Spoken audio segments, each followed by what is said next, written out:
Hey, hey, hey. Time for another out of this world story from our space. I, 27 male, found out that my high school sweetheart, wife, 26 female, slept with multiple men during our short, non-divorce separation. My wife, Delilah, and I have been having issues for the past year. Mostly our personal issues, declining mental health, causing marital issues. We've been together for almost 10 years, married for 3, and things were amazing for the first 9.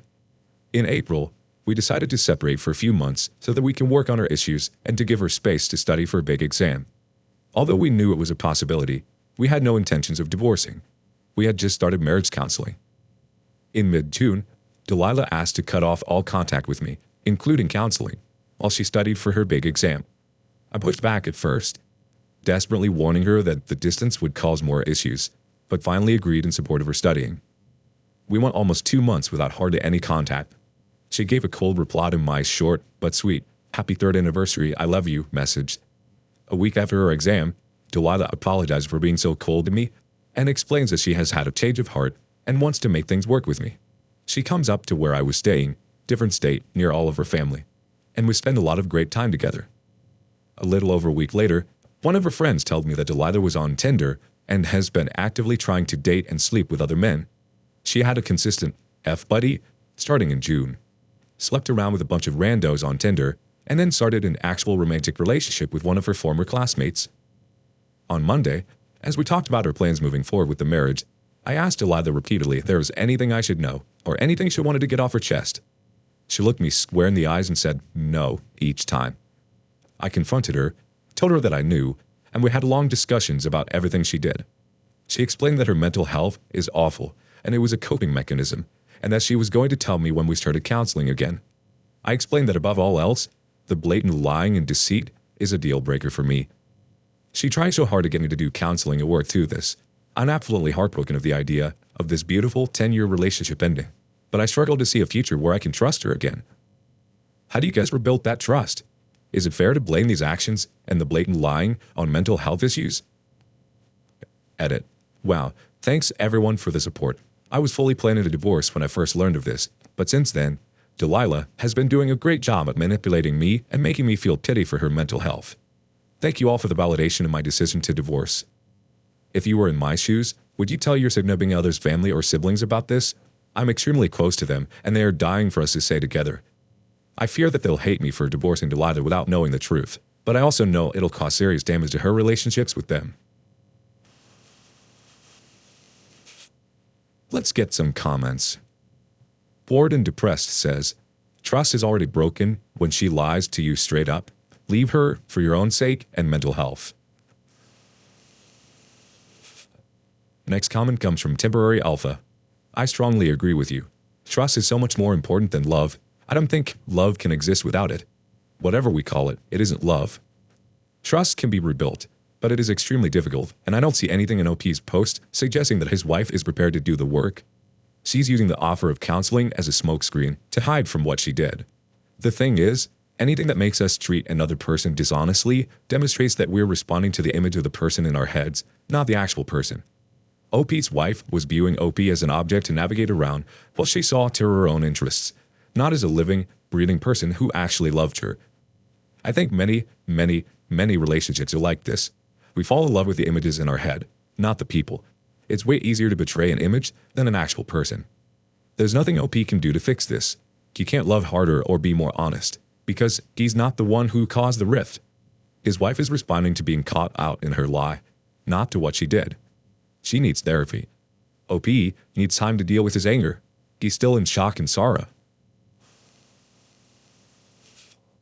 One more comment before we move on to the next story.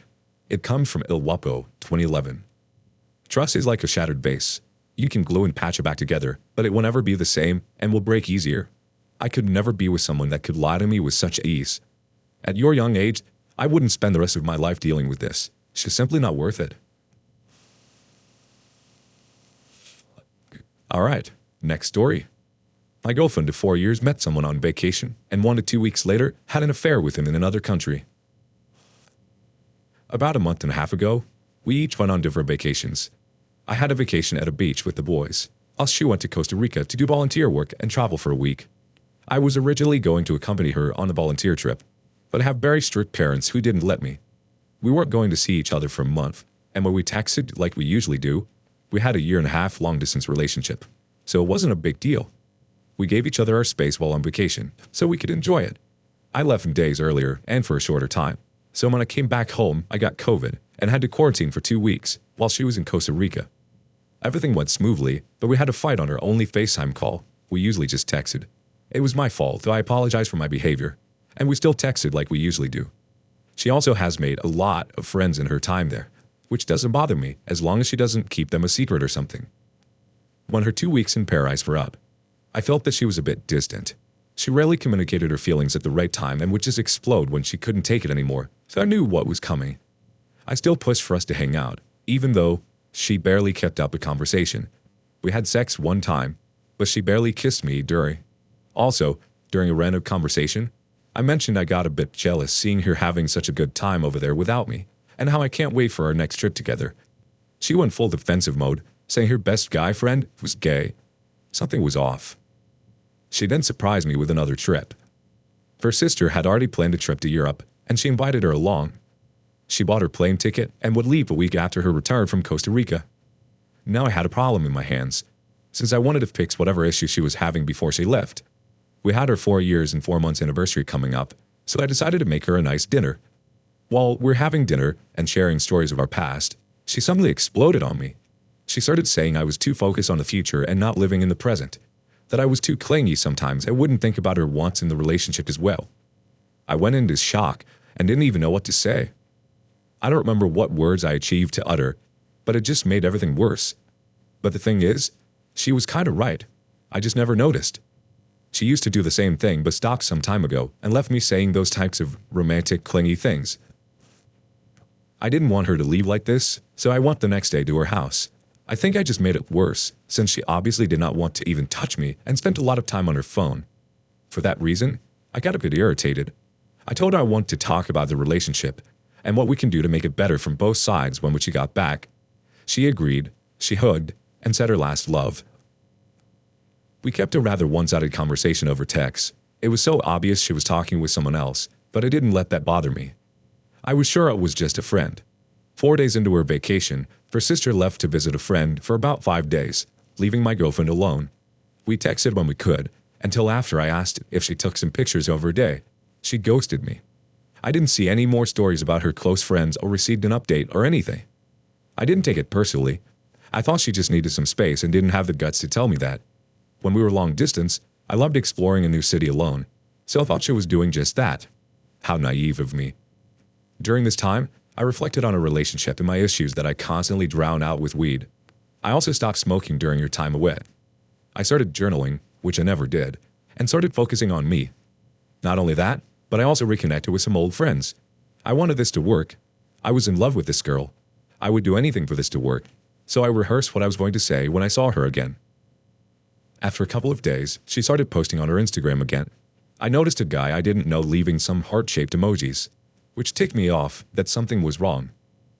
I also noticed while looking for a playlist on her profile on Spotify that she followed this dude. 2 days later, she posted another photo and this guy was in the comments yet again. I got so paranoid. I talked with friends about it and they told me not to worry, and I did just that. The only text we exchanged before her flight home was just me asking when she was coming back, and I received a cold response. The day she flew back home, I was at the gym and got this sick pain in my stomach, my gut telling me that she's been cheating on me. I tend to overthink, so I wrote the reasons why I thought she was being unfaithful. The reasons seemed very reasonable to me. I'm kind of embarrassed about this part, but who cares? I remembered I had her school login info, and I thought about looking in there and see if I could find any evidence, which I did. She connected her school Google Photos account with her normal Google Photos account, so I basically had access to her camera roll, and boy, do I wish I could erase what I saw. This guy in her comments was all over it. It looked as if they were a couple. They were kissing, smiling, a few pictures without shirts, touristing, on the bed, him making her dinner, a hickey she left him. Pictures that she had sent me before I was ghosted were apparently cropped, him being in the corner. Romantic pictures at the same museum where she shared some art. They apparently met in Costa Rica, and it looked like they hit it off. No evidence of physical cheating in Costa Rica, only in Europe. I noticed she took some explicit pictures that she did not send to me during her week back home, that she obviously sent to him. There were also screenshots of a snap map showing how he was in the same city before she got there. This destroyed me. I screamed for what seemed hours. I called my brother up, and he helped me calm down. His ex-girlfriend also cheated on him, so he could relate. After talking about it with my brother and friends, I felt a lot better. This speaks more about herself than me.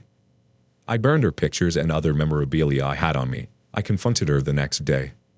I started by asking who this guy was, and she lied about it. She said he was just a friend from Costa Rica. I told her straight up that I knew he was more than just a friend, and basically told her my thought process on finding the evidence. Even though it's not the best strategy, I wanted to be upfront about it. She then changed the subject by saying how dare I look into her photos. I repeated that she cheated. We then spent the next 50 minutes talking about our relationship and where I went wrong. Apparently, she wanted to break up before she left, but couldn't do it. She didn't want to feel guilty for making me sad, which I find to be such a BS excuse. She mentioned she had strong feelings for him since the moment they met at a bar in Costa Rica, that she hadn't felt for me in a long time, felt a bit gaslighted afterwards, and didn't get the chance to really rub it in that she cheated on me. I decided to take the higher road and just added the fact that she cheated in some sentences. Let her mind do the guilt tripping. So it's done. I'm happy that I know for sure that she was not the one, and someone else is out there waiting for me. I still feel empty sometimes. She returned home for 1 week, and something was up. One day before I left for another vacation to Europe, she exploded on me, basically expressing her doubts in our relationship. I said I wanted to talk about it with our minds clear when she came back, and she agreed. She then left for Europe with her sister and met up with the same guy by coincidence and had a week-long affair with him. I checked her Google Photos account, where I found evidence. Confronted her yesterday. She admitted then she developed feelings for him and lost interest in her relationship after meeting him for the first time. All this well, I still have my health, my friends and my family, and a will to improve myself. Time to check into the community for some comments. Rolkin0716 says, "Go no contact and live your best life. Improve yourself and guarantee she will be reaching out to you. This always happens, especially since the guy is another country, and relationships to start out with cheating almost never work out. So sorry." Next comment coming from Pereira 1955. IOP, "I'm sorry for you, but it looks like you are doing the right things. Just forget her, ghost her, and be sure don't ever take her back if she comes crawling to you in a few months." Next comment comes from Sashwing. "When you're young, there is a thing called summer love. The romantic notion is somewhat magical, but reality is that the relationship can never go beyond that period. It usually involves people going on vacation or spending time with a relative or friend's family in a different location. Everything is new and exciting, and in that small window of time, this is something that creates the emotions for romance. That being said, if I were you, I would realize the reality of the situation. The problem is not the lack of respect for your relationship, rather it's for herself. A woman that will be a casual hookup either has emotional trauma or no self-respect." On to the next comment from Tertier78. "That says a ton about her character that she'd rather cheat than be honest with you and end the relationship to pursue someone else. That relationship was built on a lie and was struggled to last. Wonder if the OM knew about you. Depending on how vindictive you want to be, you could shoot him a note and then wash your hands of it and focus on healing." Next comment come from Leading the Best. "Jesus Christ, dude. That sure sounds frustrating and painful. I'm glad you get your health, friends, and family. And also that your brother calmed you down. Props to him. You did it with a good person and a friend brother." Final comment from Belf17. "You are incredibly lucky to have the support around you. I wish you the best, and to find someone who really loves and respects you.